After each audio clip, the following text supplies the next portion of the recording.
appropriating things, Yeah. samples and that sort of thing. Yeah. I grew up listening to a lot of classic rock and roll. My parents were into that, a bit of disco and whatnot. And growing up, one of the big albums for me was the Beastie Boys' Paul's Boutique. Yeah. And I'm just wondering if that was an influence for you, or what you thought of that album in terms of sampling music. Well, it's a question about sampling and Paul's Boutique and the Beastie Boys. And I got Licensed to Ill, and that was the kind of, before the house thing, I was a breaks. You know, breaks was the kind of door into the deeper kind of record digging thing. So I had electro albums and I had all the ultimate breaks and bigs. So the Beastie Boys were just a kind of point on that, joining the dots of all these things. So, you know, Brass Monkey, where's that come from? Where's this come from? And anything with samples in, I loved. You know, Big Oil of Dynamite, Art of Noise, Beastie Boys, De La Soul, you know, people that do it right, it's just magic, you know. So yeah, I kind of, the hip hop thing was, you know, early Marley Marl records, and I used to just do the rounds in Soho, and hip hop was a big part of it before house kind of dug in. So yeah, I love it all, sample cultures. I really love the early English sample culture, which is kind of called plunderphonics and doesn't really have names propagated to it. But it's, you know, that was an indie kids with samplers pre-house, kind of 86 period, which was awesome. And Big Balearic Records kind of come from that period. JB Orchestra, On a Love Groove is like my favourite sample record. You know, just amazingly well put together. So yeah, samples are all good. Somebody over here was going to show something.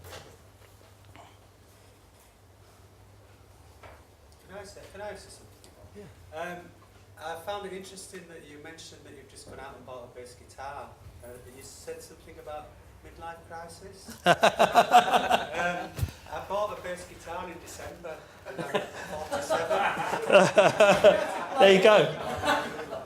Was it a midlife crisis purchase? I didn't look at it as that, and I were actually really gleefully telling my friends earlier about me buying a bass guitar. It's just put a slight little aftertaste of it.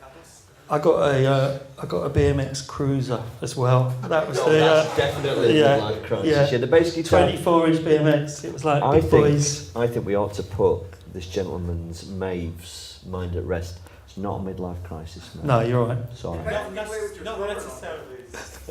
Well, yeah. That and depends how high you play it, I think. It's a one thing of. If it's up there. We're definitely not Mark Kinging. It's one finger, taking it slow. We'll get there. So what next then? What's remixing? You know, anybody who you know, ring the phone. I'm not I turn down loads of remixes. I'm pretty much, if I can find something I like in it, I'll crack on and I'll do the remix, and I love it. So there's loads of remixes on the table. I've been working on temples, which are I've been battling with that, but hopefully we'll get to the finishing post with that. Well, I am really curious with temples. Have they given you a remit? You know, we need a certain thing. We've got a certain demographic that we want to get to. No, but I've listened to the album and I know that what I can get away with. I think, and I think I've got to be pretty respectful of the psych aesthetic. And I did a toy remix for Heavenly recently and kept it on a kind of kraut vibe. That, yeah. So, and it's just you want to. It's tough because you want to get it organic and you don't want to stick a 909 under it. You know, that's not what temples need. So yeah, hopefully I'll wrestle with it some more and we'll get there. But it's a good challenge and it's an amazing band. What about playing live and going and being in a band? It gives me the willies, to be honest. If I'm honest about it, loads of people do it and it's a natural, and I kind of would be bricking it. I'd do it with a load of samplers maybe, and I like the idea of tweaking away with it, maybe some machines that I kind of know are not going to go wrong on me. But it gives me the willies. You're not going to see me up on stage with, I'm a backrowing nerd. I'm not, You could have one of those I think, did Utah Saints album where it was like a keytar? Yeah. Maybe not. So, looking back on the journey that has brought you to here now, is there anything that you would have done different? No. I'm kind of. I've been a kid in a toy shop all the way through. You know, I really have. And nerding out is.